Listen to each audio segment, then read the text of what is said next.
HP gaming Advan X1 yang katanya kenceng. Kira-kira worth it nggak sih untuk dibeli?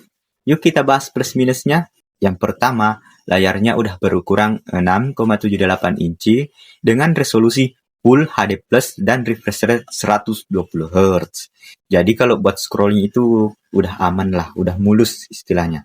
Terus chipsetnya juga udah cukup kencang di kelasnya karena udah pakai Helio G100 dengan RAM 8GB yang bisa di-extend hingga 16GB. Jadi ya untuk gaming ringan dan menengah itu harusnya cukup aman. Terus storage-nya itu udah pakai UFS 2.2 dengan kapasitas penyimpanan 128GB. Jadi untuk loading harusnya lebih cepat lah.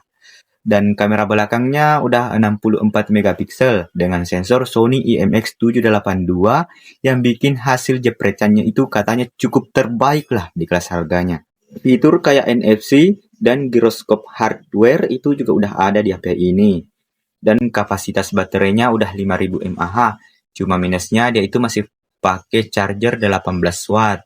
Terus speakernya juga kualitasnya kurang nendang lah, kurang keluar suaranya katanya. Dan yang ketiga mungkin soal layarnya dia itu masih belum ada Corning Gorilla Glass-nya gitu. Dan yang paling fatal menurut aku itu soal update OS-nya. Jadi katanya Advan itu belum ngasih kejelasan ya soal update OS-nya. Tapi secara keseluruhan menurut aku pribadi Advan X1 ini worth it banget lah untuk kita beli. Kapan lagi gitu ada HP harga 1,5 jutaan dengan spek yang ya mantep lah. Selama kamu bisa nerima kekurangannya sih.